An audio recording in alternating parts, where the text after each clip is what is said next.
What if the reason you feel lost isn't because you've failed to find purpose, but because purpose hasn't decided to find you yet? What if meaning isn't something you chase across years, cities, careers, and identities, but something that watches, waits, and moves only when you're finally ready to notice it? Most people believe purpose is a destination, a point on the map, a finish line you're supposed to reach if you work hard enough, plan well enough, suffer smartly enough. And when it doesn't appear, the conclusion feels personal, like a flaw, like you missed an instruction manual everyone else secretly received at birth. You wake up with a dull pressure behind the eyes, a quiet panic that asks the same question every morning in a different disguise. What am I doing with my life? Why does everything feel temporary? Why does nothing feel complete? But what if that question itself is backwards? In physics, there are systems that don't reveal their structure until a certain threshold is crossed. Below that threshold, everything looks random, chaotic, meaningless. Particles jitter, signals drown in noise. But once conditions align, once enough energy accumulates, once resonance locks in, pattern suddenly appears. Not gradually, suddenly, as if it was always there, waiting for the right moment to become visible. Your life may work the same way. You don't stumble into meaning the way you find a lost object. You don't dig it out of the ground by force. Meaning behaves less like treasure and more like gravity. Invisible, patient, always present, only noticeable when something finally falls into its field. Think about the moments that changed you the most, not the ones you planned, not the ones you chased. The moments that rewired you usually arrive sideways. A conversation you almost skipped, a delay that ruined your schedule, a loss that made no sense at the time, a slew-chai meeting with someone who said one sentence that echoed for years. At the time, they didn't feel like destiny. They felt like interruptions. But looking back, they feel inevitable. We live inside a strange contradiction. We're told to find ourselves, to discover our purpose, to build meaning like a project.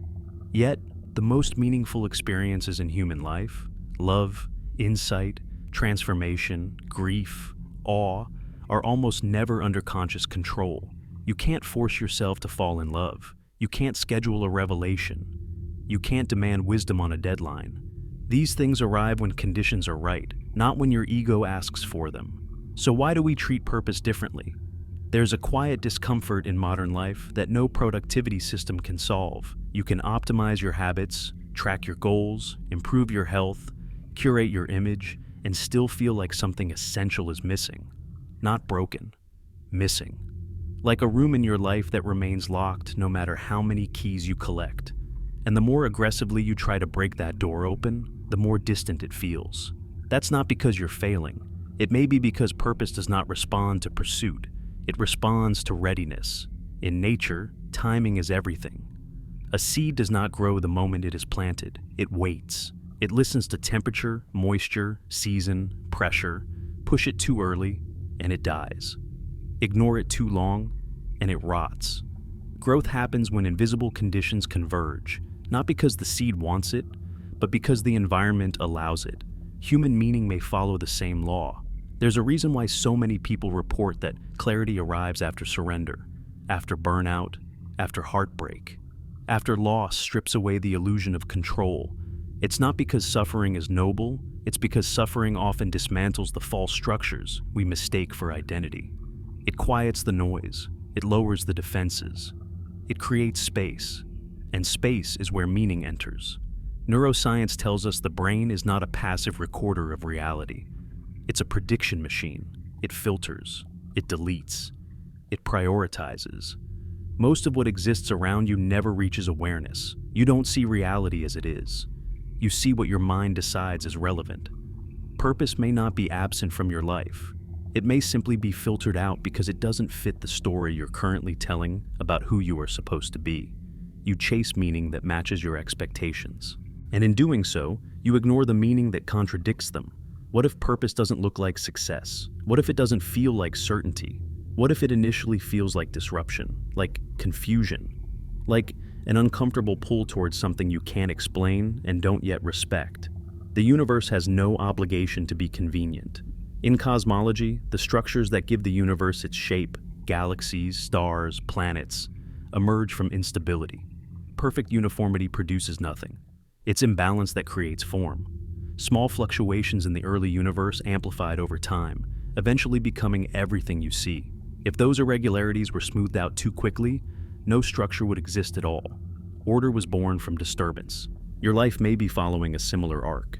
The periods where you feel most off track are often the periods where rigid trajectories break down, where old goals stop motivating you, where identities you worked hard to build suddenly feel hollow.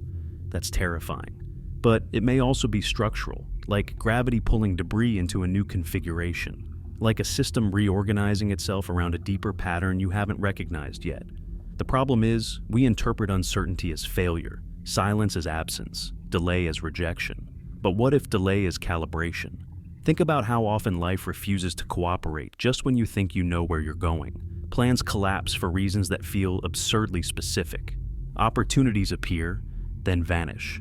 You're pushed forward, then held back, as if something is adjusting the timing. Not enough chaos to destroy you, not enough stability to let you settle, just enough friction to keep you moving. This is where the unsettling question emerges. What if meaning isn't lost, but hidden until you stop performing for it? What if the chase itself creates interference? In physics, observation can disturb a system. Measure it too aggressively, and you alter the outcome. Try too hard to pin down purpose, and you may collapse it into something smaller than it's meant to be. You begin optimizing for appearance instead of alignment. You pursue goals that look meaningful rather than ones that transform you. You collect symbols of purpose, titles, achievements, narratives, while quietly drifting further from whatever originally called you. And the call doesn't disappear. It just gets quieter. Until one day, it doesn't sound like inspiration anymore. It sounds like restlessness, like dissatisfaction, like a low-level grief with no obvious cause. You tell yourself you're ungrateful. You tell yourself others have it worse. You try to silence it with distraction, productivity, stimulation, but the feeling persists, because meaning does not negotiate with avoidance. There's a reason why the most haunting question is not, what is my purpose? But, why does my life feel slightly misaligned? Like a song playing half a beat off. Like a door you keep pushing that refuses to open, while another door, one you've been avoiding, keeps quietly waiting behind you. The ancient philosophers suspected this. They didn't see meaning as something you invent arbitrarily. They saw it as something you participate in, a relationship between the individual and the order of the cosmos. Not destiny carved in stone, but direction emerging through engagement. Modern science in its own language echoes this. Complex systems self-organize. Patterns arise without central control. Order emerges from interaction, not command. You are not a machine executing a predefined script. You are a process unfolding inside other processes, nested within time, shaped by feedback you only partially perceive. Meaning may be the name we give to coherence felt from the inside. And if that's true, then the most dangerous assumption you can make is that meaning should arrive on your schedule, in a form you recognize, confirming an identity you're not done shedding. This is why the beginning feels like suspense. Because if purpose is not something you find, but something that finds you, then this is not a story about motivation.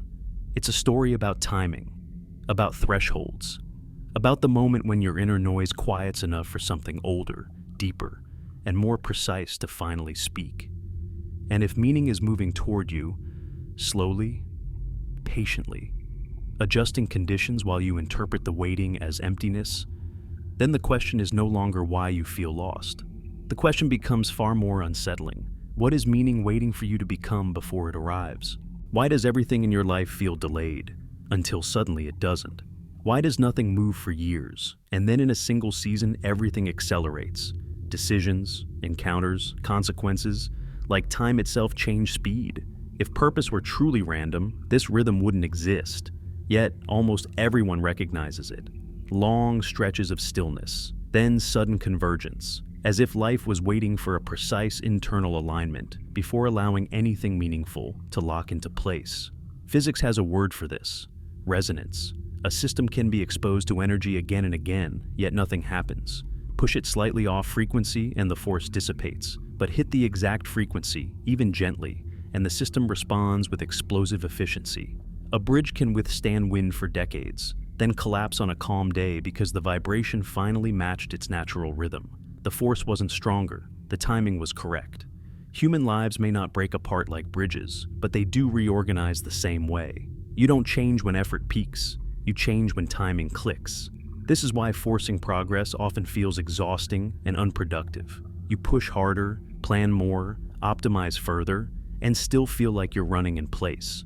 Not because you lack discipline, but because you're pushing against phase mismatch. Your actions and your internal state are out of sync. Energy leaks, motivation decays, nothing sticks. Then something subtle shifts. You don't become smarter overnight, or braver, or more talented. You become aligned, and suddenly the same actions produce wildly different results. Conversations flow, opportunities connect, decisions feel obvious instead of paralyzing. You call it luck, but physics would call it capture. In orbital mechanics, an object drifting through space doesn't automatically enter orbit just because it passes near a planet. Most trajectories miss. They slingshot away. Only when speed, angle, and timing align does capture occur.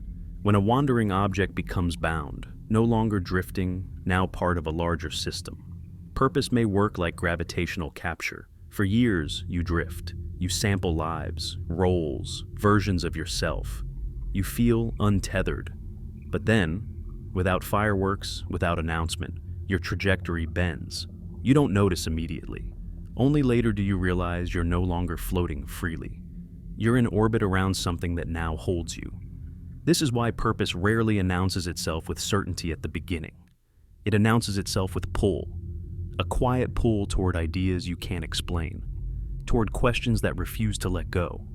Toward problems that feel personal even when they're abstract. Toward work that drains you and energizes you simultaneously. Toward discomfort that feels meaningful instead of random. This pull isn't motivation. Motivation is volatile. It spikes and crashes. Pull is stable.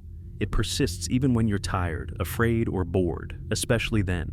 But here's the unsettling part. Resonance cuts both ways. The same physics that allows alignment also punishes mistiming. Push too early and you fracture the system. Push too late and the window closes. Every meaningful transition in nature has a critical range. Miss it, and the outcome changes entirely. This may be why certain moments in your life feel irreversible. Not morally, but structurally. You feel it when a door closes without drama, when an option fades instead of shattering, when a path quietly disappears, leaving no obvious reason why. You tell yourself you chose differently, but something deeper knows the truth. Timing chose first. The human brain hates this idea. We prefer control narratives. We want to believe outcomes are proportional to effort, that the universe rewards persistence linearly. But reality is non-linear. Small actions at the right moment matter more than massive effort at the wrong one. Think about how many times you said the wrong thing. Not because it was wrong, but because it was early or late.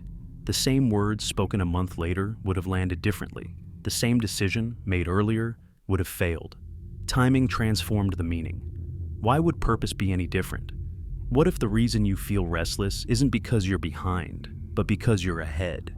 What if your dissatisfaction isn't signaling absence of meaning, but misalignment of phase? Like music playing slightly off beat, close enough to recognize, far enough to irritate. This explains a strange psychological phenomenon. People often feel most anxious not when nothing is happening, but when something is about to happen. The nervous system detects acceleration before the mind understands direction. You feel pressure without explanation, urgency without clarity, a sense that time is compressing. In physics, as systems approach transition points, fluctuations increase. Noise rises. Instability grows. Right before water boils, molecular chaos spikes. Right before a star ignites, matter collapses violently inward. Discomfort is not always a sign of error. Sometimes it's the sound of structure forming. This reframes the periods you hate the most: the waiting, the stagnation, the repetition, the sense that you're circling the same questions year after year. These may not be wasted years. They may be years of accumulation, energy building without visible motion, because resonance doesn't care how long you waited. It only cares that conditions are right. Notice how often clarity arrives after exhaustion, after you stop trying to force meaning and start tolerating uncertainty, after ambition burns out and something quieter takes over. This isn't weakness, it's frequency shift. Your internal noise floor drops. Signals once drowned out become audible. This is also why meaning often arrives indirectly, through side paths, through failure, through detours that felt like mistakes. Direct pursuit creates expectation. Expectation creates bias. Bias filters perception. You don't see what you didn't plan for. Purpose, if it's intelligent at all, would never announce itself where you're looking hardest. It would arrive where your guard is down. There's another disturbing implication here. If timing governs meaning, then comparison is poison. You look at others and see progress, milestones, clarity. You assume you're late, but you're not observing their timing, you're observing their surface. Two systems can look similar and be in completely different phases. One on the verge of ignition, another cooling after collapse. This is why borrowed timelines feel hollow. You copy the steps and nothing happens. You follow the advice and feel emptier, because resonance cannot be outsourced. Alignment is internal, and when it happens, it's unmistakable. Not because it feels euphoric, but because resistance drops. You stop asking, "Is this right?" and start asking, "How do I meet this responsibly?" Effort remains, but it feels anchored, like rowing downstream instead of upstream. Still work, still fatigue, but progress sticks. The terrifying part is this. Once resonance locks in, it's harder to escape than to enter. Captured orbits are stable. They hold, which means ignoring the pull becomes costly. You feel it when you try to return to old lives, old ambitions, old identities. They no longer fit. What once motivated you now feels like noise. Comfort turns suffocating. This is not because you became better than your past. It's because you outgrew its frequency. And here's the final unsettling thought of this segment. If purpose operates through timing, then impatience isn't just uncomfortable, it's interference. The more desperately you demand clarity, the more noise you inject into the system. The signal weakens, the alignment slips. Meaning doesn't respond to panic. It responds to coherence, and coherence can't be faked. So, if you feel stuck, ask a different question. Not, "What should I do?" but, "What is my life preparing me to be in sync with?" What patterns keep repeating? What themes refuse to leave? What discomforts persist, no matter where you run? Because timing is not random, and if your life feels like it's hovering on the edge of movement, that may not be absence. That may be the quiet hum of resonance approaching. Why do certain moments refuse to feel random, even when you tell yourself they are? Why do some encounters linger in your mind like unfinished sentences, while others, objectively more dramatic, fade without weight? Why do specific symbols, words, places, or ideas keep resurfacing across years, across moods, across different versions of you, as if they are tapping on the glass of your attention, asking to be let in? We're taught that coincidence is statistical noise, that if you throw enough events into time, patterns are inevitable, and mathematically that's true. But psychologically, something stranger happens. Not all coincidences feel the same. Most pass unnoticed. A few feel charged, heavy, alive. Like they carry more information than they should. That feeling is not superstition. It's perception reacting to structure. Your brain is not designed to register everything. It is designed to compress reality into meaning. Out of endless data, it selects what matters, and it does so based on relevance, not truth. This is why you can live next to a sound for years and never hear it. Until one day you do, and then you can't unhear it. Nothing changed in the world. The filter changed in you. Coincidence may not be the universe speaking. It may be the universe becoming audible. In signal theory, information is not defined by volume. It's defined by contrast. A whisper can carry more meaning than a shout if the background noise drops low enough, when your internal noise quiets, when you're uncertain, vulnerable, searching, your sensitivity increases. Suddenly, things that were always there cross the threshold into awareness, and awareness is where coincidence is born. This is why periods of transition are flooded with signs. New songs seem written for you. Strangers echo your private thoughts. Books fall into your hands at the exact right sentence. You don't notice these patterns during routine stability because your filters are locked. Meaning requires permeability, and permeability often arrives disguised as discomfort. But here's the darker layer. Not all coincidences are neutral. Some feel guiding. Others feel warning. Some feel like invitations. Others feel like tests. And the difference is not in the event itself, but in how it interacts with your emotional state. Meaning doesn't arrive as pure information. It arrives fused with feeling. Emotion is the carrier wave. This is unsettling because emotion is manipulable. Your fear sharpens attention. Your desire narrows it. Your loneliness amplifies it. If meaning uses emotion as a delivery mechanism, then your most vulnerable states become entry points. This doesn't mean something external is controlling you. It means the architecture of perception itself has leverage points. Think about how easily a coincidence feels significant when you're already searching for direction. The same event, experienced in a different phase of life, would barely register. The universe didn't change. Your receptivity did. So, where does meaning actually come from? In complex systems, meaning is an emergent property. It's not encoded in any single part. It arises from relationships between parts over time. No neuron contains a thought. No atom contains a galaxy. Meaning exists only at certain scales, under certain conditions. Your life may be one of those systems. You are constantly forming and dissolving patterns. Most never stabilize. A few persist. Those persistent patterns begin to feel intentional.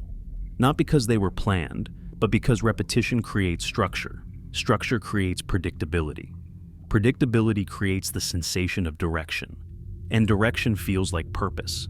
This reframes coincidence completely.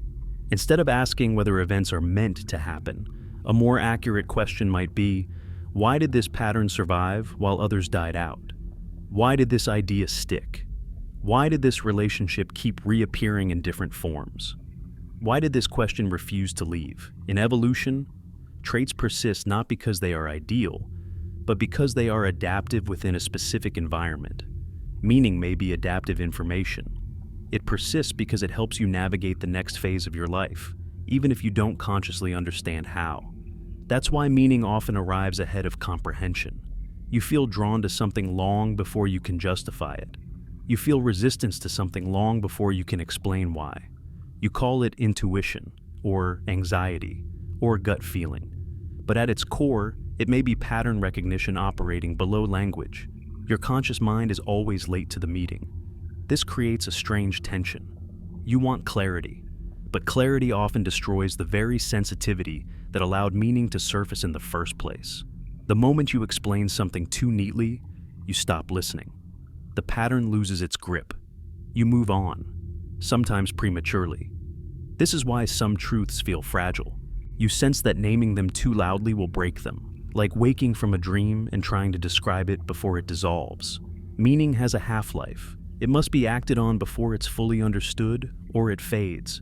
That's terrifying for a rational mind. We want guarantees before commitment, proof before movement, certainty before change. But meaning doesn't offer contracts, it offers invitations, and invitations can be ignored. Many are, not because people are weak, but because meaning rarely aligns with comfort. It often asks you to step away from identities that keep you safe. It disrupts routines, it complicates relationships, it threatens stability. So the mind does what it's designed to do. It rationalizes, it explains the coincidence away. It files the pattern under interesting but irrelevant, and the signal weakens. But sometimes, the signal refuses to die. You try to move on, and it follows. You change environments, and it reappears. You silence it, and it comes back louder. Not as a miracle, but as repetition. The same theme expressed through different mediums, different people, different moments. At that point, coincidence stops feeling accidental. It starts feeling persistent. This persistence is not infinite. Systems adapt. If a signal is ignored long enough, the system either amplifies it or abandons it. This is why unresolved callings often turn into frustration, bitterness, or numbness. Not because meaning punished you, but because unused structure decays. In the brain, unused neural pathways weaken. In life, unused patterns dissolve. Meaning that isn't engaged eventually becomes noise again. This may explain a quiet tragedy. Some people don't lose purpose because they never had one. They lose it because they ignored it long enough for it to disappear. Not dramatically, gradually.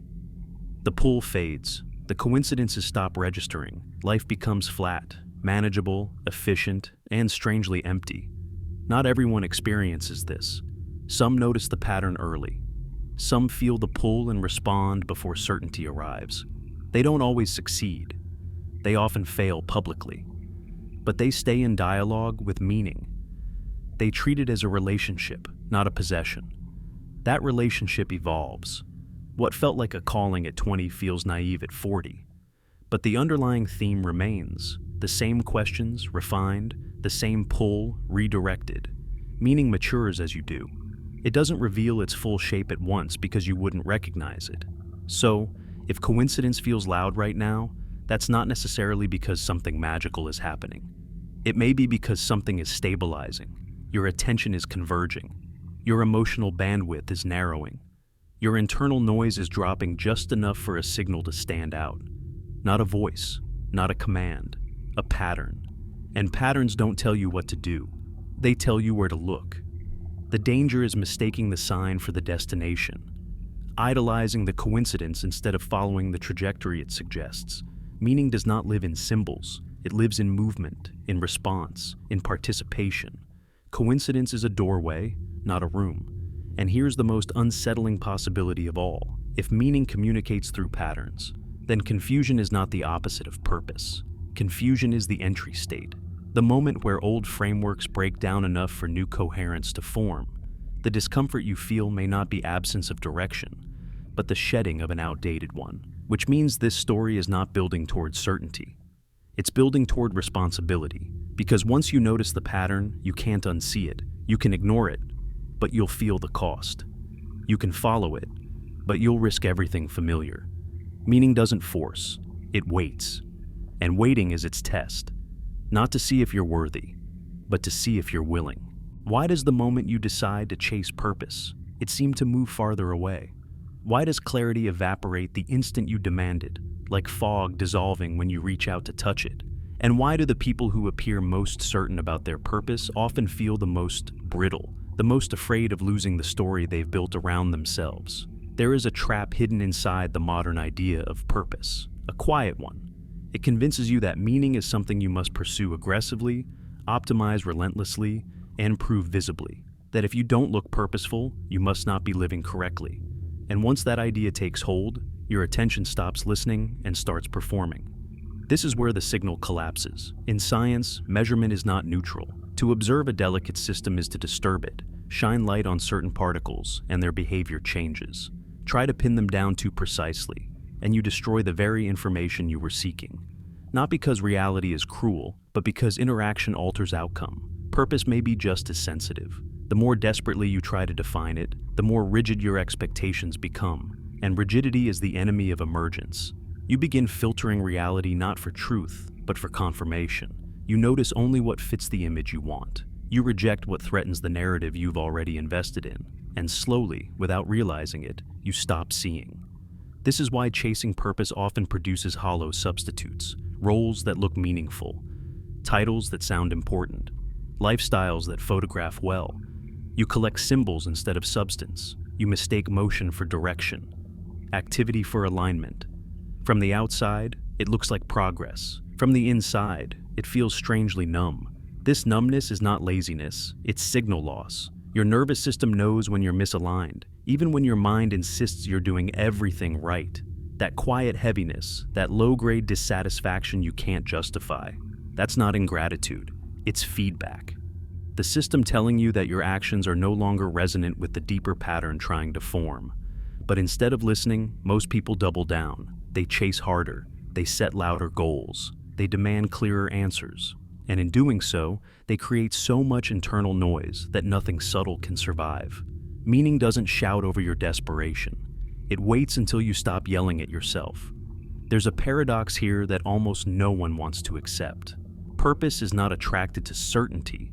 It is attracted to honesty. And honesty often looks like confusion, like doubt, like admitting you don't know who you are anymore. That admission is terrifying because identity is the scaffolding that holds your life together. Without it, everything feels unstable. But sometimes instability is not collapse, it's reconfiguration. In complex systems, order does not arise from control, it arises from release, from allowing components to interact freely until a new pattern stabilizes. Too much control freezes the system, too little dissolves it. Meaning emerges only in the narrow window between. This may explain why purpose often arrives after you let go of the version of yourself that needed it to look a certain way. You stop trying to impress the future. You stop performing competence. You stop explaining your life as if it needs justification. And in that quiet, something shifts. Not externally, internally, your attention widens.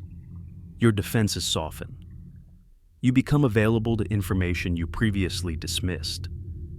That availability is dangerous, because once you stop chasing, you start noticing.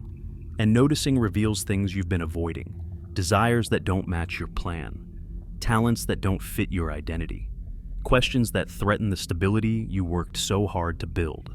This is why the trap is seductive. Chasing purpose feels safer than encountering it. Pursuit keeps you busy. Encounter demands change. Meaning does not ask politely. It asks completely. It asks you to trade certainty for coherence, image for integrity, performance for presence. And that trade feels like loss before it feels like truth. Many people sense this and retreat. They return to the chase, not because it works, but because it protects them from the consequences of alignment. If you're always seeking, you never have to commit. If purpose is always just ahead, you never have to face what it would cost to live it. But the system doesn't forget. Every time you ignore a pull, it weakens slightly, but it also sharpens, like a muscle under tension. The discomfort grows more precise, the restlessness more focused. Life begins nudging you away from paths that no longer fit, not dramatically, subtly, through boredom, through friction, through opportunities that feel wrong even when they're attractive. This is not punishment, it's correction. In navigation, when a system drifts off course, it doesn't wait until the error is catastrophic. It makes constant micro-adjustments, small burns, tiny shifts, barely noticeable, until you compare trajectories over time. Your dissatisfaction may be one of those burns, a gentle force applied over years, bending your life toward a configuration you would never choose consciously, but one that fits you more precisely than anything you planned. The danger is mistaking comfort for alignment. Comfort is static. Alignment is dynamic. Comfort asks you to stay. Alignment asks you to move, sometimes before you understand why. This is why people who live meaningful lives often appear unsettled, not unhappy, unsettled. They're not constantly searching, but they're not resting either. They're responding, adjusting, listening. Meaning is not a destination you arrive at and relax inside. It's a current you learn to swim with. And currents don't respond to force. They respond to posture, to sensitivity, to the willingness to stop fighting the water and start feeling its direction. So, if chasing purpose has left you tired, confused, or empty, that may not be failure. It may be the signal telling you to stop running ahead of yourself, to let the future catch up, to create enough internal silence for the pull to become legible. Because meaning doesn't want your ambition, it wants your attention, and attention can only rest where effort relaxes. Who are you when no one is watching? And no future version of you is being impressed. Strip away the roles, the labels, the stories you repeat to explain yourself to others, and even to yourself, what remains. And more unsettling still, how certain are you that the self you're protecting is real, stable, and permanent? We talk about identity as if it were a solid object, something you discover, define, and defend. But identity behaves less like a monument and more like a login session. Temporary, context-dependent, continuously updated. Your thoughts, preferences, fears, ambitions, none of them are fixed. They're snapshots, configurations shaped by memory, environment, and expectation. Neuroscience confirms this. There is no single location in the brain where you live.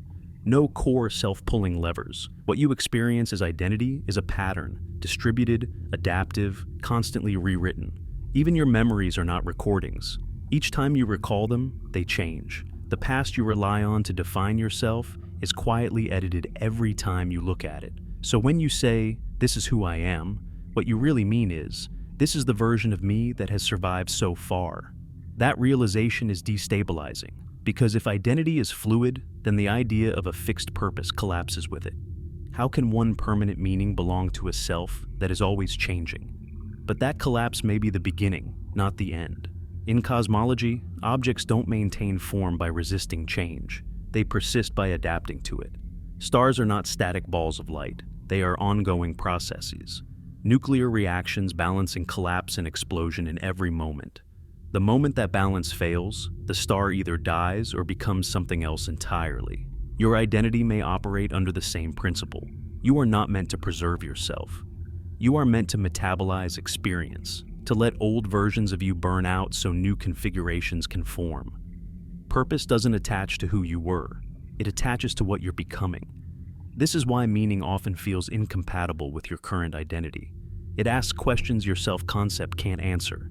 It pulls you toward roles that don't fit your narrative. It creates tension between who you've been performing as and who you're being asked to grow into. That tension feels like betrayal. You worry that changing direction means admitting your past was wrong. That letting go means your effort was wasted. That becoming someone else means losing everything that made you, you. But evolution doesn't work by apology. It works by iteration. Every version of you was necessary. Not because it was correct, but because it carried you to the threshold of the next transformation. The identities that no longer fit are not mistakes. They are scaffolding. Temporary structures meant to be dismantled once their job is done. Clinging to them doesn't preserve meaning, it delays it. This is where many people get stuck. They confuse loyalty to the past with integrity. They protect an outdated self out of fear that without it, they'll disappear. But the opposite is true. What disappears is the energy, the curiosity, the sense of aliveness. Meaning requires risk, because growth requires loss. There's a reason why major life transitions are often accompanied by grief, even when they're chosen. You're not just leaving a situation, you're shedding a self. And the nervous system resists that. It treats identity change as a kind of death, because in a way, it is. But death in nature is not an error, it's a mechanism. Old cells die so organisms can regenerate. Stars collapse so heavier elements can form. Without endings, nothing complex could exist. If purpose is something that finds you, then identity must remain flexible enough to receive it. A rigid self cannot host a living meaning. It can only perform a frozen one. This explains why people who are overly certain about who they are often feel disconnected from deeper purpose. Their identity has become a closed system. Nothing new can enter without threatening its stability. So meaning knocks and is ignored. Meanwhile, those who feel uncertain, unfinished, in between, they're porous, open, vulnerable. They may feel lost, but they're receptive. Their identity is not a wall, it's a membrane, and membranes are where exchange happens. You may have noticed this in your own life. The moments where you felt closest to something real were not when you felt powerful, but when you felt honest, when you admitted you didn't know, when you allowed yourself to be wrong, when the story you'd been telling about yourself cracked just enough for something deeper to seep through. That seepage is meaning. It doesn't arrive as a clear instruction. It arrives as discomfort with the old script, as restlessness in roles that once felt secure, as curiosity about paths you never considered because they didn't match who you thought you were supposed to be. The danger is trying to update your purpose without updating your identity. You can't install new software on incompatible hardware. The system rejects it. The same is true internally. Meaning that doesn't match your self-concept will feel threatening, irrational, or impractical. Not because it is, but because it demands a broader version of you. This is why purpose often waits, not for better circumstances, not for more information, but for enough identity flexibility to allow it in. So, if you feel like you're standing between versions of yourself, no longer aligned with who you were, not yet comfortable with who you're becoming, that is not a failure state. That is the loading screen, and loading screens exist for a reason. Why does your body sometimes react before your mind understands what's happening? Why do certain moments arrive with a spike of anxiety? A tightening in the chest? A sudden urgency? Without a clear reason? And why do some of those moments, in hindsight, turn out to be turning points you couldn't have explained at the time? We're taught to distrust these signals, to label them as irrational, to suppress them in favor of logic. Anxiety, we're told, is something to overcome, manage, silence. And often that's true. Anxiety can be noise, it can be fear without information. But not all internal alarms are false. Some are early warnings, some are early invitations. Your nervous system evolved long before language, long before planning, long before stories about who you're supposed to be. It is tuned to patterns that the conscious mind processes too slowly.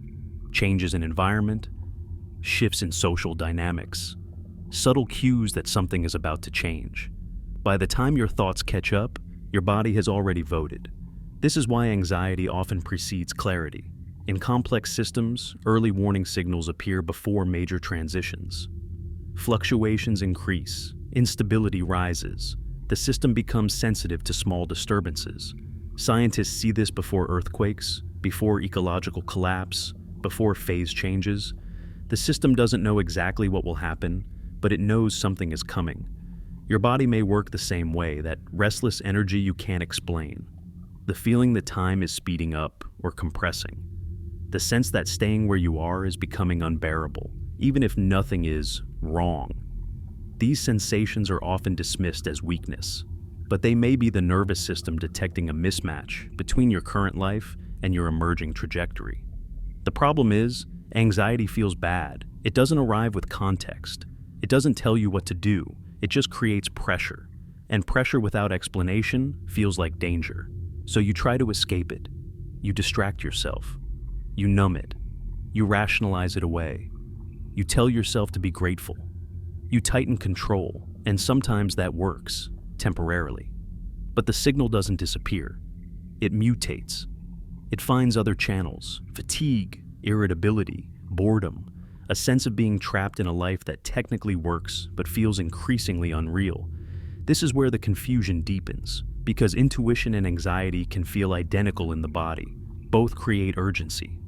Both bypass language. Both feel personal. The difference is not in intensity, but in direction. Anxiety pulls you away from imagined threats. Intuition pulls you toward unfamiliar possibilities. One contracts your world. The other expands it. But expansion is frightening. Your mind prefers known pain to unknown growth. Known pain is predictable. It can be managed. Unknown growth threatens identity, stability, relationships. It demands change without offering guarantees. So, when intuition arrives disguised as anxiety, you often misinterpret it as a warning to stop. What if it's a warning to move? Think about moments when you felt inexplicably nervous before making a decision that later proved essential. Not safe, not easy, but necessary. You didn't have evidence. You didn't have a plan. You just knew that not acting felt worse than acting. That's not recklessness. That's alignment pressure. In physics, when a system is pushed far from equilibrium, it doesn't gently drift back. It reorganizes. New structures form. Old ones collapse. The transition is chaotic, uncomfortable, and irreversible. The system cannot return to its previous state because that state is no longer viable. Your anxiety may be signaling that your current configuration is no longer sustainable, not because it's wrong, but because it's finished. This reframes the most terrifying question of all. What if the moments you label as breakdowns are actually thresholds? What if panic attacks, identity crises, and sudden dissatisfaction are not malfunctions, but signals that the old framework can no longer contain who you're becoming? That doesn't mean you should follow every anxious impulse. Some fear is noise, some is trauma, some is learned. Discernment matters. But dismissing all bodily signals as pathology may be just as dangerous as obeying them blindly. Meaning often speaks through discomfort because comfort is already occupied. Your life fills itself with routines, expectations, roles, obligations. There is no empty space for something new to land. Anxiety clears space. It destabilizes. It forces attention inward. It demands reevaluation. It interrupts momentum just enough for redirection to become possible. This is why periods of high anxiety often coincide with moments of choice, even when you're not consciously choosing. The system is preparing for movement, and here's the part no one likes to admit. Sometimes anxiety increases not because you're doing something wrong, but because you're getting closer to something right. The nervous system doesn't distinguish between threat and transformation. Both require heightened alertness. Both involve uncertainty. Both challenge existing structures. To the body, change itself is dangerous, so it reacts. You feel exposed, hyper-aware, unsettled, like you're standing at the edge of something you can't see the bottom of, and the instinct is to step back, to retreat to the familiar. But familiarity is not always safety. Sometimes it's stagnation wearing a friendly face. If meaning is approaching, if alignment is forming, then your body may sense the shift before your mind can name it. It prepares you for the cost.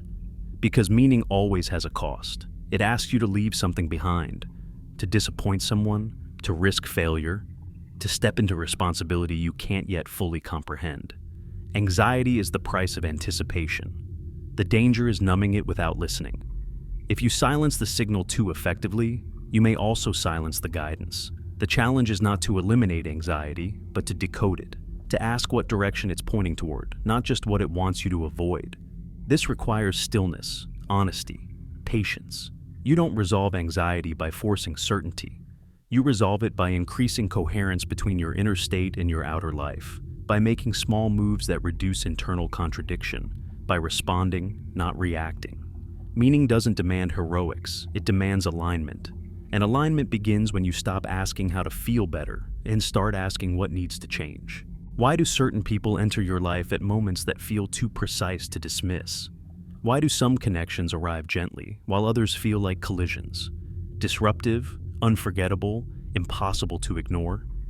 And why do a few individuals seem to alter your trajectory permanently, even if they stay only briefly? We like to believe we choose our relationships freely, that we meet people because of shared interests, proximity, chance. And on the surface, that's true. But underneath those explanations, something quieter operates. Timing, emotional readiness, internal states that act like coordinates. You don't meet everyone who passes through your life. You meet the ones you're tuned to. In physics, objects don't collide randomly in empty space. Their paths intersect because forces curve them toward each other. Gravity doesn't ask permission, it doesn't announce intent. It simply bends trajectories until two bodies share a moment. Human encounters may work the same way. This explains why some people feel instantly familiar, even when you've never met. Why conversations skip small talk and land immediately on something raw. Why a stranger can say one sentence that rearranges your inner world. It's not magic. It's resonance between unfinished patterns. You recognize them not because they complete you, but because they activate something that was already forming. And not all of these encounters are comforting. Some arrive as mentors, some as mirrors, some as obstacles, some as wounds, some as catalysts you initially resent. But they all share one quality. After them, you are not the same, even if you try to be. This is where the story of purpose becomes darker, because not everyone who shapes your life is meant to stay in it. We romanticize permanence. We assume meaning must be stable, lasting, safe. But many of the most meaningful relationships are temporary by design. Their purpose is not companionship, it's redirection. They appear at a specific junction, apply force, and then disappear once the trajectory changes. This can feel cruel. You question why someone would enter your life only to leave. You replay conversations. You imagine alternate timelines. You tell yourself you failed to hold on to something important. But sometimes, holding on would have prevented the very growth the encounter was meant to trigger. In orbital mechanics, a slingshot maneuver works precisely because the object does not remain captured. It approaches, gains momentum, and departs on a new path. Faster, redirected, transformed. The planet remains. The traveler continues. Some people are slingshots. They don't arrive to orbit your life. They arrive to change its direction. This reframes heartbreak, betrayal, distance, and drift. Not as evidence of meaninglessness, but as evidence of movement. Pain becomes a sign that something mattered enough to reconfigure you. And reconfiguration is never comfortable. The unsettling part is realizing how little control you have over this process. You can choose how you respond. You can choose how long you grieve. You can choose whether you learn. But you cannot choose which encounters will matter. The ones you plan for often disappoint. The ones you don't often define you. This is why life sometimes feels curated in a way that's hard to explain. Friends drift away right when they keep you comfortable. New people appear who normalize the next phase before you're ready to admit you're entering it. Conflicts arise that force decisions you've been avoiding. Stability dissolves at the exact moment it would have kept you stagnant. You tell yourself it's coincidence, But the pattern repeats. The human nervous system is social before it is rational. We are wired to regulate each other. Our emotional states synchronize. Our identities are shaped in relationship. Meaning does not develop in isolation. It emerges between people, in friction, in recognition, in rupture. This means purpose is not just personal, it's relational. Your calling may not be something you do alone. It may be something that requires other people to trigger it, challenge it, reflect it back to you. And those people may not know the role they're playing. They're not agents of fate. They're participants in a larger system neither of you can see fully. This is why certain encounters feel inevitable in retrospect. You look back and realize that meeting them at any other time would not have worked. You weren't ready. They weren't ready. The world wasn't configured correctly yet. Timing wasn't aligned. And when it finally was, the meeting felt charged. Not because it was meant to last forever, but because it arrived at the exact moment it needed to. The danger is misinterpreting intensity as destiny. Not every powerful connection is meant to be permanent. Some are meant to awaken you, then leave. Others are meant to stay, but only if you continue to grow. Meaning does not guarantee comfort. It guarantees movement. If you cling too tightly to the person instead of the transformation, you suffer. You turn gratitude into grief. You try to freeze a moment that was never meant to be static. And yet, letting go feels like failure. This is the paradox. To honor the meaning of some relationships, you must release the relationship itself. Not in bitterness, not in denial, but in understanding. You carry forward what was activated, not the form it arrived in. People come into your life like messages written in human form. Once read, the paper is no longer needed. The message remains. This doesn't make loss easier, but it makes it intelligible. It also places responsibility back in your hands. Because if people are part of how meaning finds you, then how you respond to them matters. Not whether you keep them, but whether you integrate what they revealed. Whether you let the encounter refine you instead of hardening you. Meaning moves through people, sometimes gently, sometimes violently. And once you see this, you stop asking why certain relationships ended and start asking what trajectory they set in motion. Because the point was never the person. The point was who you became because they existed. Why does meaning so often arrive through loss instead of reward? Why does the moment something truly important begins to take shape, comfort seems to disappear? And why do the experiences that change you the most rarely feel like blessings while they're happening? There is a lie hidden in the way we talk about purpose. We imagine it as illumination, as clarity, as a feeling of being chosen. But in reality, meaning is often dark before it is bright, heavy before it is inspiring. It enters not as affirmation, but as demand. This is because meaning is not designed to please you. It is designed to shape you. In the universe, nothing complex forms without pressure. Stars are born when vast clouds of gas collapse under their own weight. Gravity crushes matter inward until heat and fusion ignite. Without that compression, there is no light. Without collapse, no creation. The beauty comes later. Human meaning follows the same brutal elegance. The moments that activate your deepest purpose often feel like breakdowns at first. Careers unravel, relationships fracture, beliefs fail, identities collapse. You feel stripped of certainty, of momentum, of the narrative that once held you together. And the instinct is to ask, why is this happening to me? But the more precise question is, what is being removed? Meaning rarely adds at the beginning. It subtracts, it clears space, it dismantles structures that can no longer support what you're becoming. This feels unfair because those structures were built with effort, with sacrifice, with hope. Letting them go feels like erasing your past. But meaning does not erase, it metabolizes. In biology, growth is not just accumulation, it is selective death. Cells that no longer serve the organism self-destruct so the whole can adapt. This process is invisible when it works, and catastrophic when it doesn't. Cancer is not uncontrolled growth alone. It is growth that refuses to die. A life that cannot let go becomes malignant. This is why purpose often feels like loss. It asks you to release what once kept you safe. It challenges attachments that have outlived their usefulness. It pulls you out of equilibrium. And equilibrium, while comfortable, is not where transformation happens. The discomfort you feel is not evidence that something is wrong. It is evidence that something is changing. This doesn't mean suffering is virtuous. Pain is not proof of meaning. But meaning does not guarantee a painless path. It guarantees coherence, and coherence sometimes requires disruption, especially when the existing pattern is stable but misaligned. Think about how often you resisted change because things were good enough, not terrible, not unbearable, just tolerable.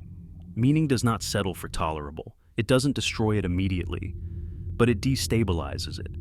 It introduces friction, dissatisfaction, a sense that the old arrangement is quietly suffocating you. This is the dark forest stage. In stories, the hero always enters a forest before transformation, a place of disorientation, of threat, of uncertainty, where old rules no longer apply and new ones have not yet revealed themselves. The forest is not punishment. It is initiation. You don't go through it to suffer. You go through it to shed what can't survive the next phase. Inside this stage, meaning feels ambiguous. You question your choices. You doubt your instincts. You wonder if you misread the signals. The world that once felt structured now feels indifferent. You move forward without confirmation, and that is terrifying.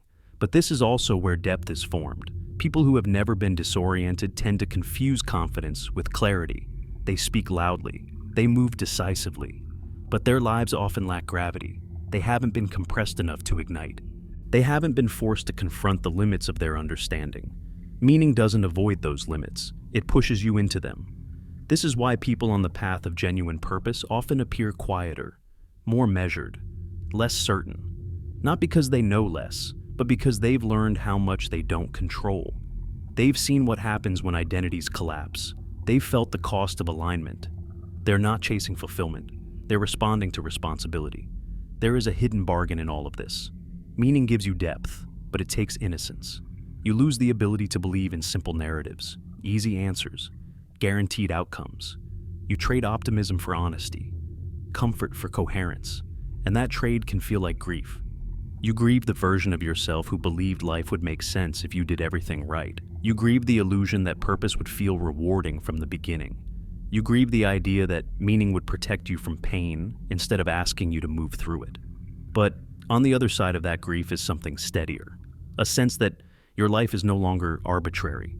Not because it's easy, but because it's anchored. This is the cost of meaning. It does not promise happiness. It promises significance. And significance is heavier than happiness. It requires endurance. It demands presence. It asks you to carry weight without collapsing into resentment. The danger is trying to avoid this cost, trying to extract meaning without sacrifice. That produces shallow callings, performative purposes, narratives that sound inspiring but disintegrate under pressure. Real meaning holds under stress. It deepens when tested. So if your life feels harder as it becomes more aligned, that does not mean you made the wrong choice. It may mean you made the first honest one, the one that trades illusion for contact with reality. Meaning is not a reward for suffering, but suffering is often the gatekeeper, because on the other side of that gate is a version of you capable of carrying what comes next. And what comes next is not rest, it is responsibility. Why does it suddenly feel obvious in hindsight, even though it was invisible while you were living it? Why do the scattered interests, the detours, the failures, the skills you picked up for no reason, begin to align only after you've already been shaped by them? And why does recognition arrive not with excitement, but with a quiet, unsettling calm? There is a moment, rare, understated, easily missed, when you realize your life has been rehearsing you, not for success, not for happiness, for something narrower, more precise, a specific responsibility that could not have been given to you earlier without breaking you, and could not be given to someone else without losing its meaning. This moment does not arrive like a revelation. It arrives like remembering something you didn't know you forgot. You look back and notice that nothing essential was wasted. The years you thought were detours trained your tolerance. The relationships that failed sharpened your perception. The skills you learned out of curiosity, not ambition, turn out to be exactly what this moment requires. Even your avoidance mattered, especially your avoidance. It taught you what you were not built to carry. The terrifying part is realizing how little of it was accidental, not planned, not scripted, but shaped. In complex adaptive systems, outcomes are not designed from the beginning. They emerge through constraint, through repeated feedback, through elimination of what doesn't work. The system doesn't ask what it wants to become. It discovers what it can sustain. Your life may have been doing the same. You tried paths that looked promising and felt hollow. You felt drawn to things you couldn't justify and later abandoned. You developed sensitivities others dismissed. You kept returning to the same questions in different forms across different stages of your life. Not because you were stuck, but because the question wasn't finished shaping you yet. This is what preparation actually looks like. Not linear progress, not clarity, iteration, refinement, pressure applied unevenly over time, and one day the pressure stops increasing. Not because the work is over, but because the structure can now hold. This is when meaning stops feeling hypothetical. It doesn't announce itself as your purpose. It announces itself as necessity, as the thing you can no longer avoid without feeling like you're betraying something fundamental. You don't feel excited. You feel sober, alert, grounded. You understand the cost immediately, and you accept it anyway. This is how you know it's real. False callings inflate you. Real ones humble you. They don't ask who you want to be. They ask what you're willing to carry. They don't promise recognition. They promise consequence. This is why the moment of recognition is quiet. There is no applause, no cosmic confirmation, just a sense that resistance has become heavier than responsibility, that the effort required to avoid this path now exceeds the effort required to walk it. This is when you realize something else that's unsettling. You were not waiting for meaning. Meaning was waiting for capacity. Capacity is not talent, it's not intelligence, it's not confidence. It's the ability to remain present under pressure without collapsing into ego or escape. It's the ability to act without needing constant reassurance. It's the ability to hold complexity without demanding it resolve into comfort. You didn't have this capacity earlier. That's why the call didn't come earlier. If it had, you would have turned it into performance, or ideology, or identity armor. You would have made it about you, and it isn't. Meaning is not interested in your self-image. It's interested in what can move through you. This is why people often feel smaller when they step into real purpose. Less special, less certain, more accountable. The fantasy dissolves. What remains is work that feels strangely intimate and impersonal at the same time. It matters deeply, and it is not about you. This recognition reorders everything. Your priorities shift. Your tolerance for distraction drops. Certain conversations no longer hold your attention. Certain ambitions feel irrelevant. You're not above them. You've simply outgrown their frequency. And this is when the world begins to respond differently. Not by rewarding you, by trusting you. Opportunities stop flattering you and start testing you. Relationships stop revolving around validation and start revolving around honesty. The stakes rise quietly. You feel watched, not by others, but by your own conscience. You know when you're misaligned now, you feel it immediately. Ignorance is no longer available as an excuse. This is the burden of recognition.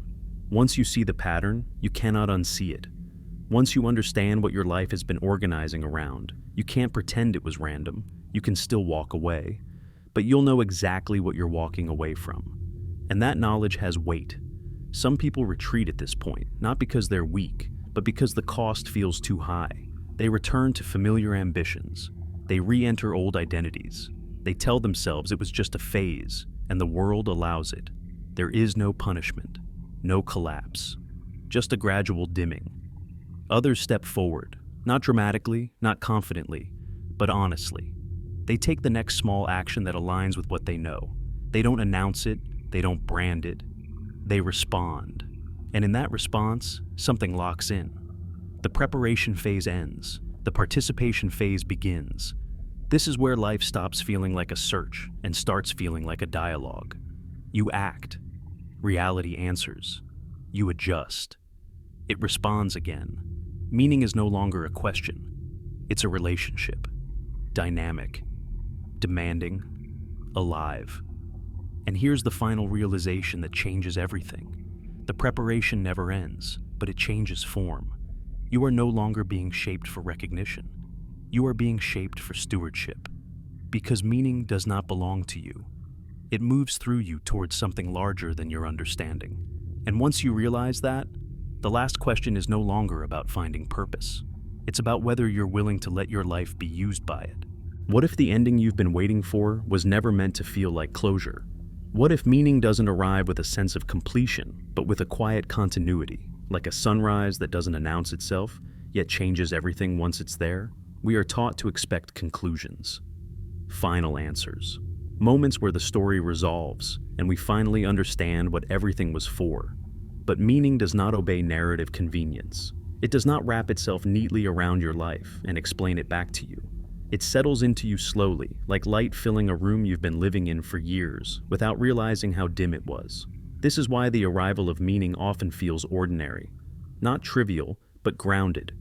You don't feel chosen, you feel oriented. You don't feel elevated, you feel placed. The frantic search dissolves, not because every question is answered, but because the right questions have changed. You stop asking, "What am I supposed to do with my life?"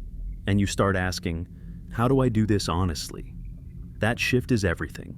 Because meaning, once it arrives, stops being about discovery and starts being about maintenance, attention, integrity, care. It becomes less about finding and more about sustaining, less about intensity and more about consistency.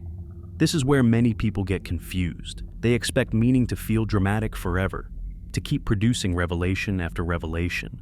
But meaning is not a constant peak experience. It's a baseline orientation, a quiet knowing that shapes your decisions even on days that feel dull, frustrating, or exhausting. In physics, systems don't remain in states of transition forever. Once a phase change completes, the system settles into a new equilibrium. The chaos subsides, the novelty fades. What remains is structure, and structure is not exciting. It's dependable.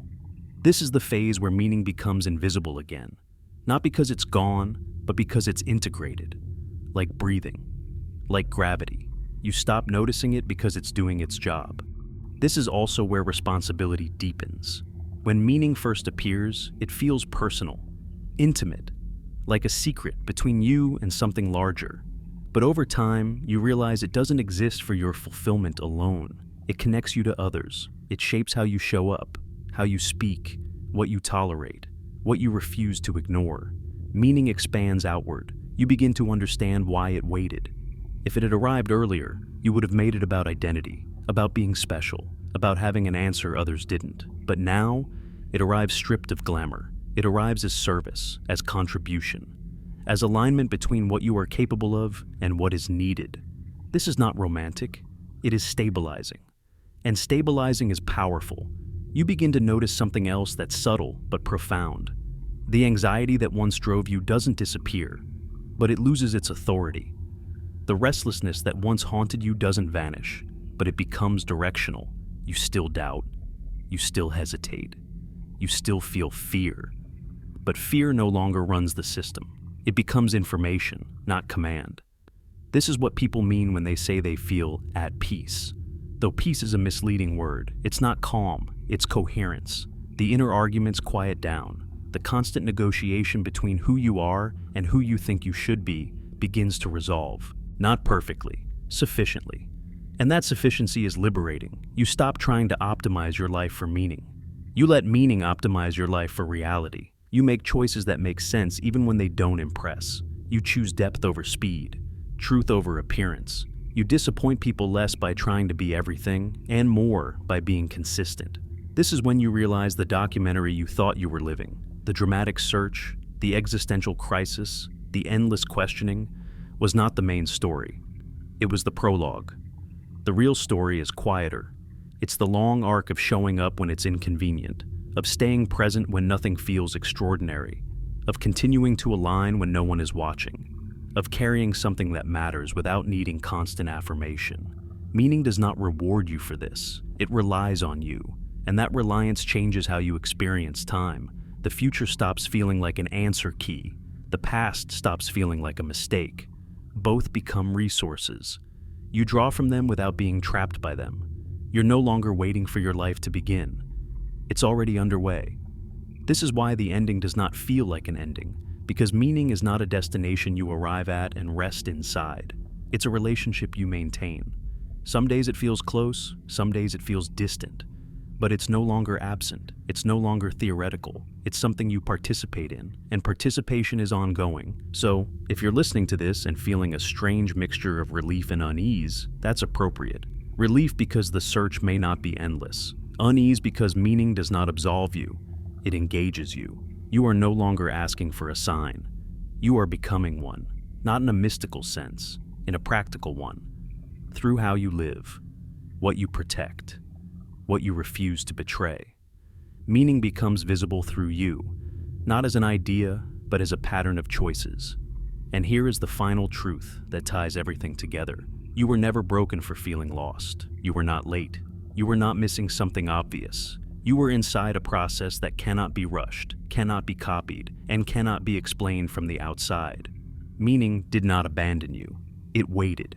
It waited until you had enough humility to stop demanding it arrive on your terms, enough resilience to carry it without turning it into ego, enough honesty to recognize it not as an answer, but as a responsibility. If meaning has found you, it won't feel like fireworks. It will feel like standing in your life and realizing quietly that you are exactly where you need to be to do what comes next. And what comes next is not certainty. It is presence. It is attention. It is the ongoing decision to live in alignment with something deeper than comfort, louder than fear, and truer than any story you could tell about yourself. That is not the end of the search. It is the moment the search becomes a way of living.